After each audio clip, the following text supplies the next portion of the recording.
এই চ্যানেলে সম্প্রচারিত সকল খবরই সচেতনতামূলক এবং শিক্ষণীয়, কোনো কিছুই প্রভাবিত নয়। সামনেই পুজোর মরশুম, কোনোভাবেই নারী নিরাপত্তা যেন বিঘ্নিত না হয় সেই দিকেই বিশেষ নজর পূর্ব বর্ধমান জেলা পুলিশের। পুজোর সময় নারীদের জন্য বিশেষ নিরাপত্তার কথা মাথায় রেখে জেলা পুলিশের তরফে বিশেষ মোবাইল পেট্রোলিং ভ্যান চালু করা হলো, যার নাম হলো পিঙ্ক মোবাইল। গোলাপি রঙে সাজানো হয় পিঙ্ক মোবাইল। এবারের পুজোয় শহরসহ বিভিন্ন এলাকায় টহল দেবে তা। পিঙ্ক ভ্যানে থাকবেন একজন মহিলা পুলিশ অফিসার সহ কয়েকজন মহিলা পুলিশ কনস্টেবল। মূলত এই পিঙ্ক মোবাইল মহিলাদের সুরক্ষিত রাখতে বিভিন্ন এলাকায় পৌঁছে যাবে। ইতিমধ্যে জেলার মহিলাদের নিরাপত্তার জন্য বিশেষ মহিলা বাহিনী রয়েছে। অতিরিক্তভাবে এই ভ্যান হাতে আসায় মহিলা নিরাপত্তায় আরও এক ধাপ এগিয়ে গেল পূর্ব বর্ধমান জেলা পুলিশ। এবং তারা জানান, মহিলা থানার ভারপ্রাপ্ত আইসি কবিতা দাস ও মহিলা থানার আইসি পায়েল সরকার।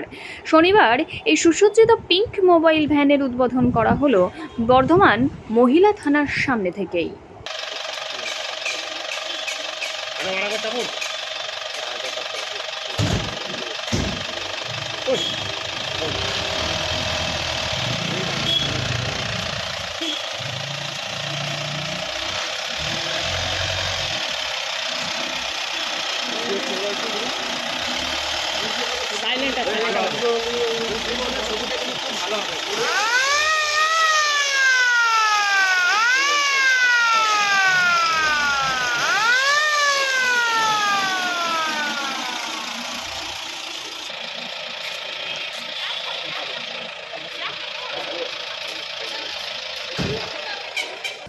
আমাদের পূর্ব বর্ধমান জেলা পুলিশের পক্ষ থেকে মহিলাদের নিরাপত্তা যাতে 100% সুনিশ্চিত করা যায়, নিশ্চিদ্র করা যায়, তার জন্য আমাদের যে উইনার্স টিম আছে সেটা তো দিনরাত্রি যেভাবে সারা শহরকে পরিবৃত করে রাখে এবং তারা টহল দেয় সেটা তো থাকবেই। তার পাশাপাশি এই নতুন করে যে পিঙ্ক মোবাইল চালু হলো, যেটা সর্বক্ষণ আমাদের একজন মহিলা অফিসার এবং দুজন মহিলা কনস্টেবল, এবং পুরো ফোর্সই মহিলা থাকবে, 2 বা 3 জন। তারা যে কোনো জায়গায় যে কোনো পরিস্থিতিতে যাতে দ্রুত পৌঁছানো যায় সেই কারণে এই পিঙ্ক মোবাইলকে আমরা আজকে থেকে শুরু হলো।